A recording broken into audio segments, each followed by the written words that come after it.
서울에서 살고 있는 35의 저는 결혼한 지 1년이 되었어요. 제 인생은 나름 성실하고 열심히 살아왔다고 믿고 있었는데 얼마 전 참담한 경험을 하게 되었습니다. 그 이유는 너무도 황당하고 씁쓸합니다.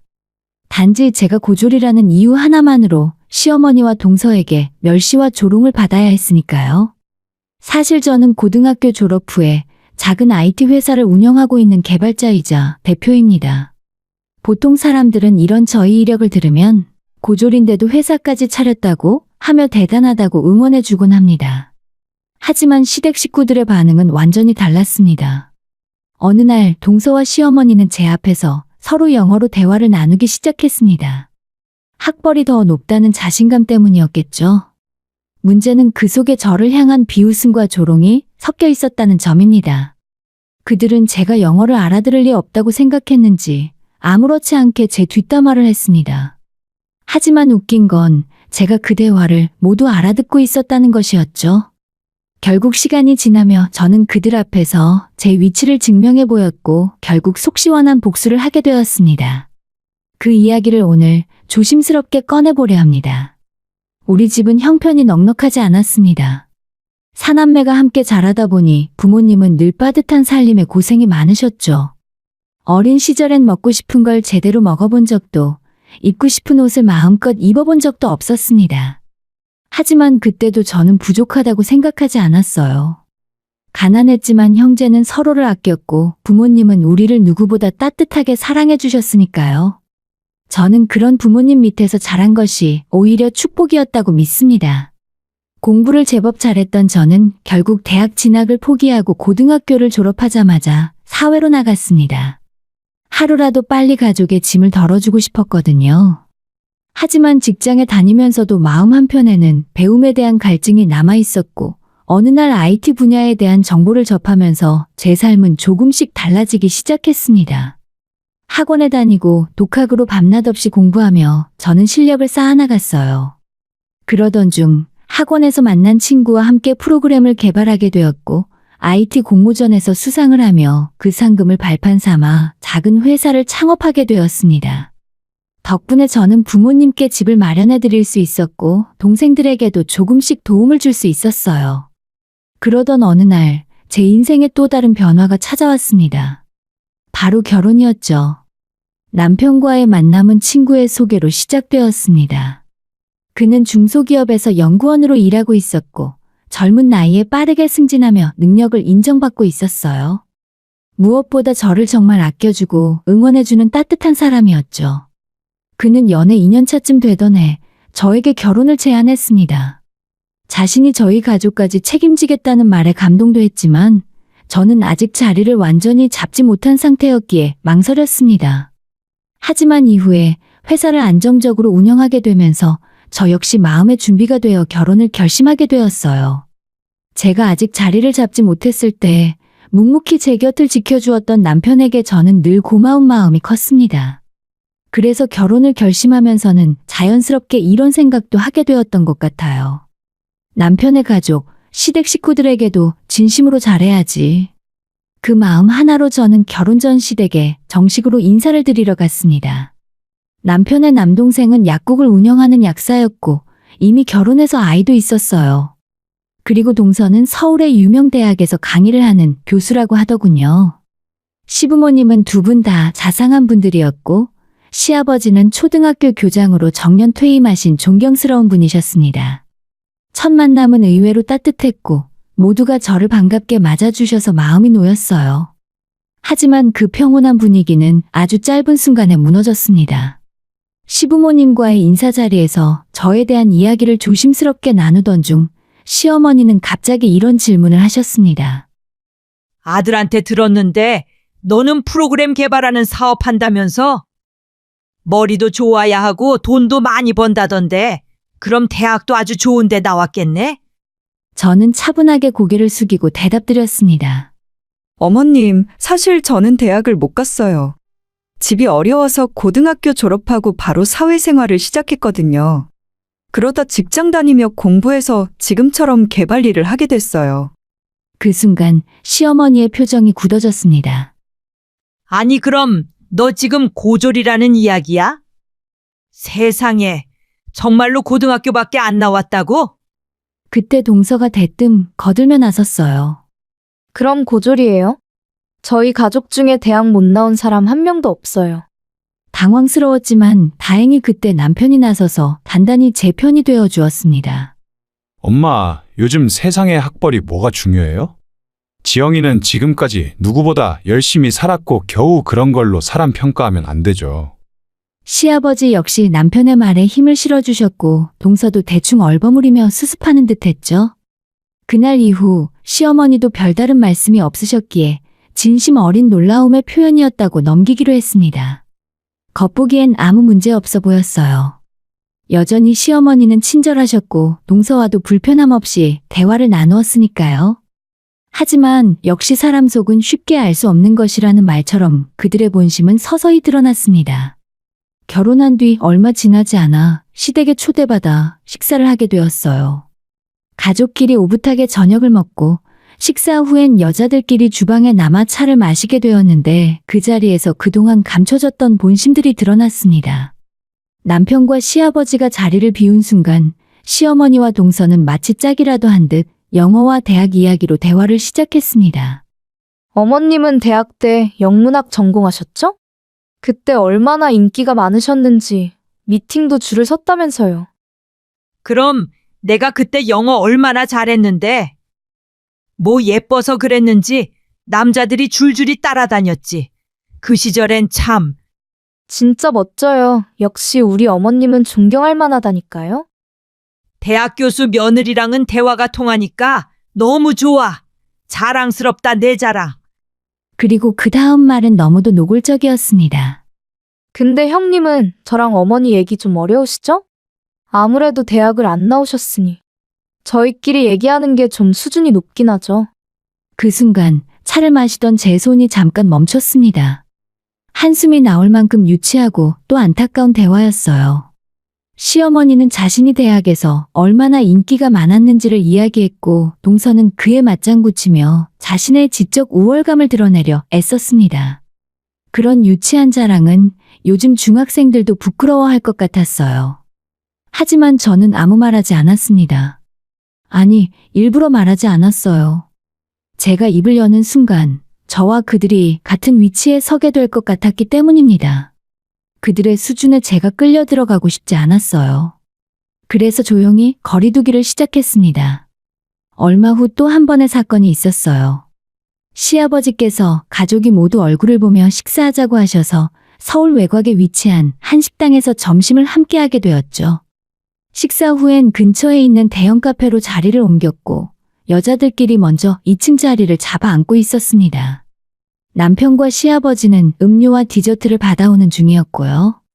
저는 그런 일상적인 순간이 오히려 따뜻하게 느껴졌습니다. 가족이 되어간다는 느낌이랄까요? 하지만 그런 조용한 일상은 상상도 하지 못한 장면 하나로 산산이 부서졌습니다. 시어머니와 동서는 제가 있는 자리에서 갑자기 영어로 대화를 시작했습니다. 처음엔 그냥 외국인 친구 이야기라도 하는 줄 알았습니다. 그런데 그들의 표정과 말투, 그리고 슬쩍 저를 흘겨보는 눈빛에서 곧 이 대화가 나를 겨냥한 것임을 알 수 있었습니다. 그 대화를 들으며 저는 조용히 커피잔을 내려놓았습니다. 참 신기했습니다. 분명 제가 바로 앞에 앉아 있었고 그들의 입모양 하나하나, 억양까지 다 알아들을 수 있었는데도 그들은 저를 사람으로 보지 않더라고요.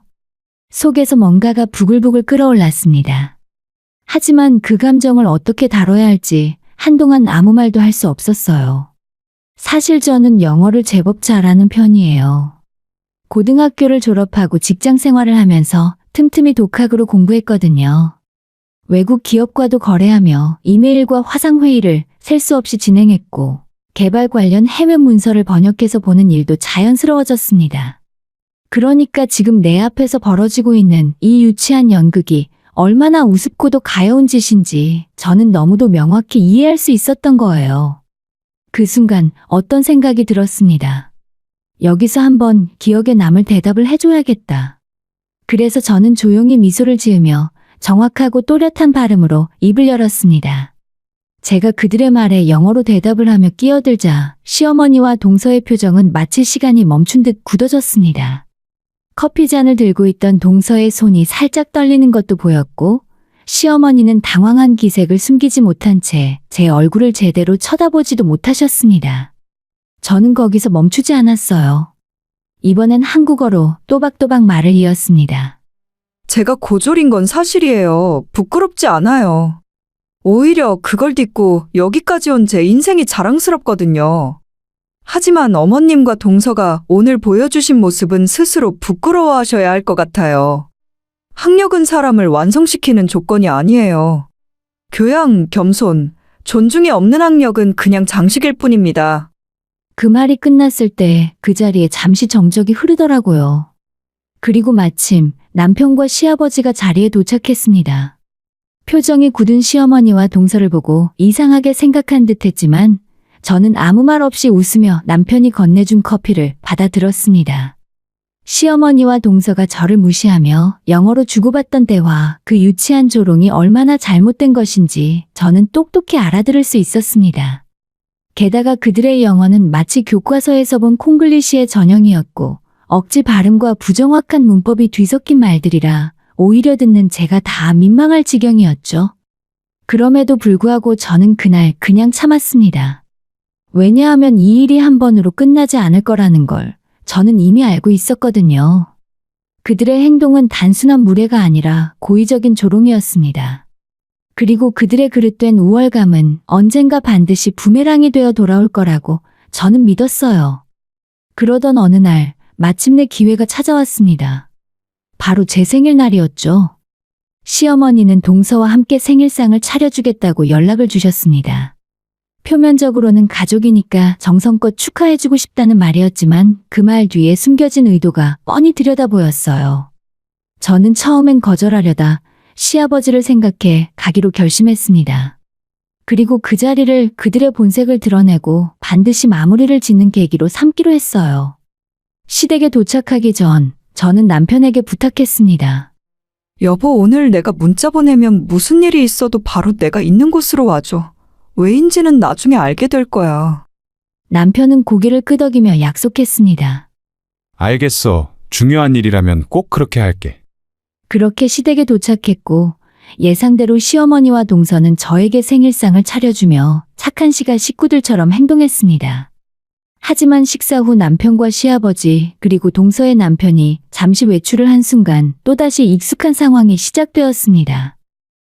얘 지영아, 네 생일상은 나랑 네 동서가 고생해서 차렸으니까 설거지 정도는 네가 직접 해야지. 요즘 며느리 생일상 차려주는 시어머니가 어디 있다고 생각하니? 우리가 얼마나 착하냐. 그래도 넌 우리 가족이라 이런 대접을 받는 거야. 알지? 저는 고개를 끄덕이며 조용히 주방으로 향했습니다. 설거지의 양은 상상 이상이었고 일부러 저를 골탕 먹이려고 온갖 그릇을 전부 쌓아둔 게 티가 났어요. 하지만 아무 말 없이 묵묵히 그릇을 닦기 시작했습니다. 그리고 그 순간 역시나 두 사람은 주방 식탁에 앉아 다시 영어로 재험담을 하기 시작했습니다. 이번엔 제가 준비한 계획을 실천할 때였죠. 조용히 휴대폰을 꺼내 남편에게 문자를 보냈습니다. 지금 와줘, 주방으로. 잠시 후 문득 조용해진 주방에 남편의 목소리가 들렸습니다. 지금 다들 우리 집사람 앞에서 뭐 하고 계시는 거예요? 남편은 눈시울이 붉어진 얼굴로 문 앞에 서 있었습니다. 시어머니와 동서는 갑작스러운 그의 등장에 얼어붙었고 남편은 단호한 목소리로 말을 이어나갔어요. 엄마, 재수 씨, 두 분 지금 방금 했던 말 전부 다 들었어요. 집사람이 왜 문자로 저를 오라고 불렀는지 이제야 알겠네요. 사람들 앞에선 잘해주는 척하면서 뒤에서는 영어로 욕하고 조롱하고 어떻게 이럴 수가 있어요? 동서는 얼굴이 새하얗게 질렸고 시어머니는 말을 더듬었습니다. 아니, 그게 그냥 농담처럼 한 것뿐이야. 하지만 남편은 더는 듣지 않았습니다. 엄마, 재수 씨, 저는 오늘 이 집에서 무슨 일이 벌어졌는지 절대 잊지 않을 겁니다. 그리고 두 분도 이 일의 책임을 피하려고 하지 마세요. 엄마가 잘못했다. 너 같은 괜찮은 아들이 뭐가 부족해서 고졸에 사업한답시고 고생길이 뻔한 그런 애랑 결혼을 하냐 싶어서 그냥 그게 속상해서 그랬다. 남편을 따라 들어온 시아버지 앞에서도 여전히 시어머니는 변명부터 앞세웠습니다. 동서도 덩달아 따라붙었죠. 맞아요, 아주버님. 저도 그냥 속상해서 그랬던 거예요. 나쁜 뜻은 아니었어요. 형님이 너무 부족해 보여서 그랬지. 일부러 괴롭히려던 건 아니었다고요.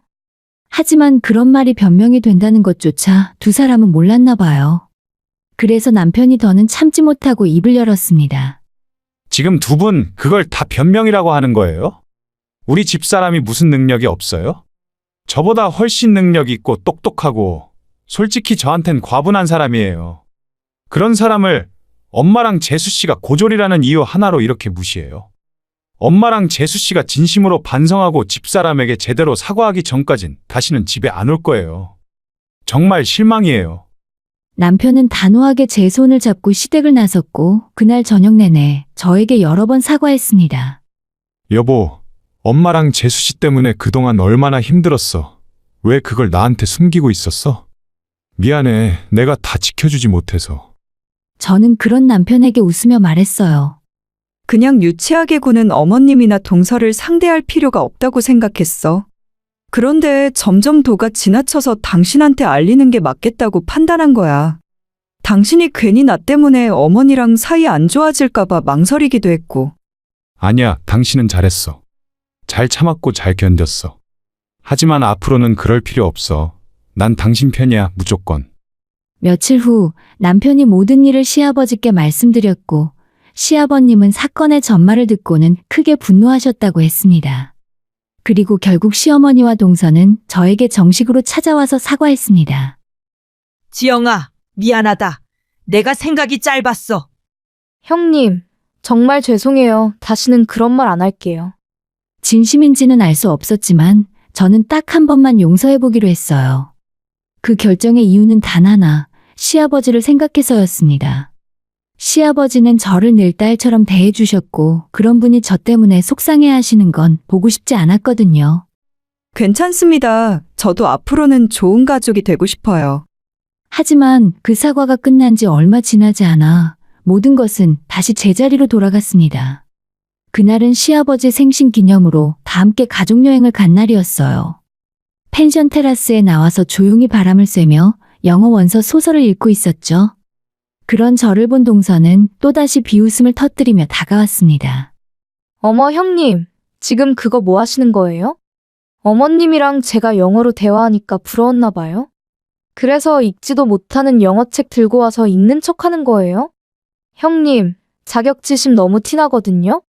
그냥 들어가서 밥이나 하세요. 어차피 형님이 고졸이라는 사실은 안 변해요. 난 대학 교수라서 딱 보면 알거든요. 조용히 그 대화를 듣고 있던 시아버지가 테라스로 들어오시며 굳은 목소리로 말씀하셨습니다.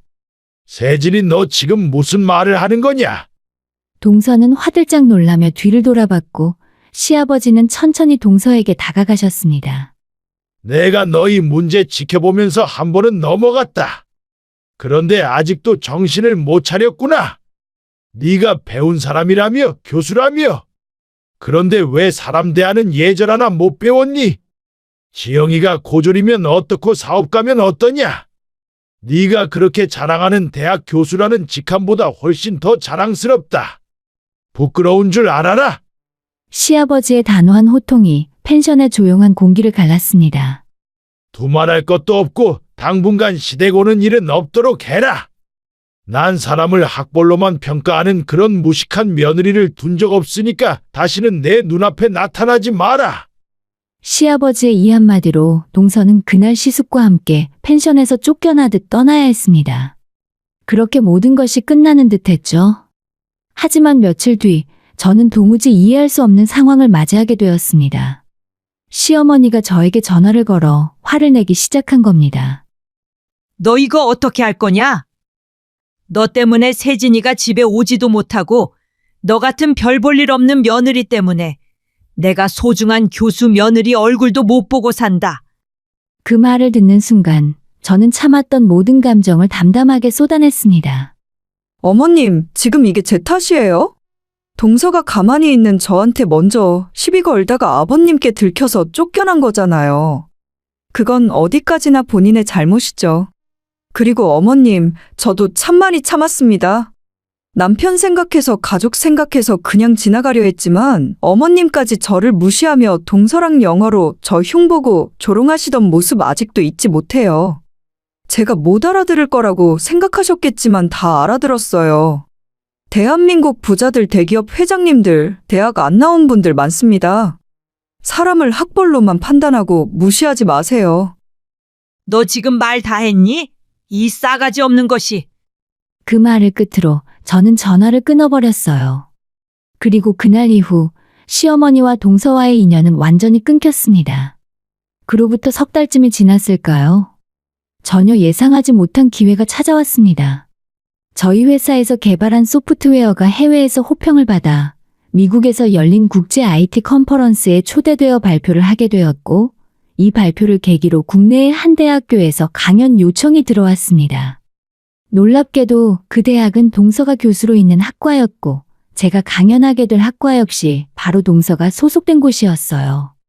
원수는 외나무다리에서 만난다는 말이 이런 상황을 두고 하는 말이겠죠. 저는 아무 말 없이 웃으며 강연 준비를 했습니다. 학교에 도착해서 학과장님과 다른 교수님들과의 인사를 나누고 간단한 학교 소개를 받은 뒤 강연장으로 이동했어요. 그런데 이상하게도 동서의 모습은 어디에도 보이지 않더라고요. 그리고 그때 강연장 앞 화장실에서 우연히 그녀와 마주치게 되었습니다. 어머, 형님, 여기까지 무슨 일이세요? 동서는 여전히 못된 버릇을 못 고친 듯 비아냥이 묻어나는 표정으로 말을 걸어왔습니다. 아, 오늘 저희 과의 유명한 IT 회사 대표님이 오셔서 공개 특강 한다더라고요. 혹시 형님도 그거 들으러 오신 거예요? 그 순간 저는 조용히 웃었습니다. 그리고 입을 열었습니다. 동서, 너 아직도 사람을 그렇게밖에 못 봐? 지금 말한 그 대표가 나야. 오늘 너희 학교에서 특강하러 온 사람이 바로 나라고. 동서는 순간 아무 말도 하지 못했습니다. 그저 멍하니 저를 바라보다가 마치 시간을 멈춘 사람처럼 굳어버렸죠. 그래, 나 고졸이야. 넌 그동안 날 비웃고 무시했지만 오늘 이 자리에서는 내가 가르치고 너는 조용히 앉아 있어야 할 입장이 된 거야. 저는 그날 정말 많은 감정을 겪었습니다. 분노, 기가 막힘, 그리고 후련함. 하지만 무엇보다 가장 강하게 느껴졌던 건 슬픔이었습니다. 그리고 동서, 나 학과장님께 연락해서 동서가 나 고졸이라고 무시했던 거 정식으로 이야기할 거야. 그동안 뒤에서 무슨 짓을 했는지 똑똑히 전해드릴게. 그 말에 동서는 얼굴이 새하얘지더니 거의 울상이 되어 말했습니다. 형님, 제발 그러지 마세요. 저 사실 교수 아니고 그냥 시간 강사예요. 평판 안 좋아지면 바로 잘릴지도 몰라요. 그 순간 저는 한마디로 딱 정리했습니다. 그게 바로 자업자득이야. 동서가 제 강연을 하는 동안 연락을 했는지 강연이 끝나자마자 시어머니가 급히 행사장으로 찾아왔어요.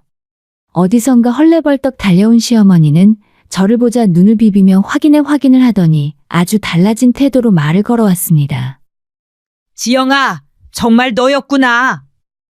내가 이렇게 잘난 며느리를 둔 거라니. 우리 이제부터 잘 지내자. 내가 그동안 조금 섭섭하게 했던 거 싹 다 잊고 내가 정말 잘해줄게. 그 순간 저는 시어머니의 그 말이 너무나 익숙하게 느껴졌습니다. 언제나 조건이 붙는 호의, 상황에 따라 달라지는 존중, 저는 조용히 고개를 저었어요. 어머님, 이제 그런 말 필요 없어요. 제가 고졸일 땐 마음에 안 들어 하시다가 제가 잘나 보이니까 이제 와서 잘해보자 말씀하시는 거, 그게 얼마나 부끄러운 건지 알고 계세요? 저는 이제 어머님 관심도 필요 없고 잘 지낼 마음도 없거든요. 그리고 어머니가 그렇게 자랑스러워 하셨던 둘째 며느리 교수도 아니고 그냥 시간 강사였던 거 알고 계셨어요? 제 말이 끝나자 시어머니의 눈이 휘둥그레졌습니다. 얼굴은 순식간에 경직되었고 놀란 목소리로 물었습니다. 뭐라고? 세진이가 교수가 아니고 시간 강사라고? 그 자리에서 저는 고개만 끄덕였고 시어머니는 곧장 동서를 향해 다그쳤습니다. 세진아, 이게 도대체 무슨 소리냐? 너 지금까지 가족들 앞에서 교수라고 거짓말했던 거야? 동서는 우물쭈물하다가 결국 고개를 푹 숙이며 작게 말했습니다. 죄송해요, 어머님. 그냥 체면이 있어서 그랬어요. 그 순간 시어머니는 자신이 그동안 했던 말과 행동을 돌아보며 스스로 얼마나 우스운 사람이 되었는지 깨달았을 겁니다. 가장 아끼고 자랑스럽다던 며느리는 거짓말을 해왔고, 가장 무시하고 깔보던 며느리는 지금 자신이 고개를 들 수조차 없는 위치에 서 있었던 거니까요. 그동안 자기 친구들 앞에서 우리 며느리는 대학 교수야. 라고 자랑했었는데 정작 진실을 모르고 속아온 피해자라는 사실에 크게 분노했죠. 그 말이 끝나자 동서는 엉엉 울며 말했습니다. 어머니 죄송해요. 체면 때문에 그랬어요. 이제부터 착하게 살게요. 제발 한 번만 봐주세요. 하지만 시어머니의 반응은 냉정했습니다. 사기꾼 같은 이라고? 너는 이제 내 며느리가 아니라 내 원수다. 시어머니와 동서는 저희 남편에게도 매달리기 시작했어요. 아들아, 엄마가 잘못했다. 지영이한테 잘 좀 이야기해줘. 아주버님, 제발 형님한테 잘 말씀드려주세요. 저도 용서받고 싶어요. 그때 제 남편은 조용히 입을 열었습니다. 엄마, 재수 씨 사람이 잘 지내려 할 때 잘해줬어야죠. 고작 학벌 하나로 사람을 그렇게 무시해요? 이제 와서 제 아내가 잘나 보이니까 잘해보자고요? 저는 집사람 마음 풀릴 때까지 두 분 얼굴 영원히 안 볼 겁니다. 이런 부탁 저한테 다시는 하지 마세요. 시아버지도 단호히 말했어요. 그러게 왜 사람을 학벌로 평가했냐? 부끄러운 줄 알아라. 나는 우리 큰며느리 데리고 밥이나 먹으러 간다. 진짜 내 가족이지만 창피해서 얼굴을 들고 다닐 수가 없어. 그로부터 얼마 지나지 않아 아주 놀라운 일이 터졌습니다. 동서가 박사 논문을 표절한 사실이 밝혀진 것이었어요. 그뿐만 아니라 후배의 연구 성과를 가로채기도 했다는 사실이 드러나면서 박사 학위는 취소되고 시간 강사 자리도 박탈되었죠. 가족들에게 교수라고 자랑하던 게 모두 들통나면서 사람들 앞에서 쪽이란 쪽은 다 당하게 되었습니다. 시어머니는 그 사실을 듣고 충격을 받아 알아놓으셨고, 사기 결혼이라며 서방님과 동서를 이혼시켜야 한다며 난리를 피우셨다고 하더군요. 그리고 그 후로도 두 사람은 저에게 수차례 사과하려 했지만 저는 연락을 단호하게 무시했습니다. 진심으로 반성하고 스스로를 돌아보지 않는 이상 저는 그 어떤 용서도 해줄 수 없었어요. 요즘 저는 시아버지와 자주 연락하며 지냅니다. 남편과 함께 시아버지를 모시고 여행도 다니고 맛있는 것도 드시게 해드리면서 한결같이 저를 응원해준 그 사랑에 보답하고 있어요. 사람은 학벌이나 조건으로 판단받아선 안 된다고 생각해요. 아무리 많이 배우고 많이 가져도 인격과 태도가 바르지 못하면 결국은 가장 부족한 사람이 되는 법입니다. 저는 고졸이지만 내가 걸어온 길에 부끄러움 하나 없고 지금도 열심히 내 자리에서 당당히 살아가고 있거든요.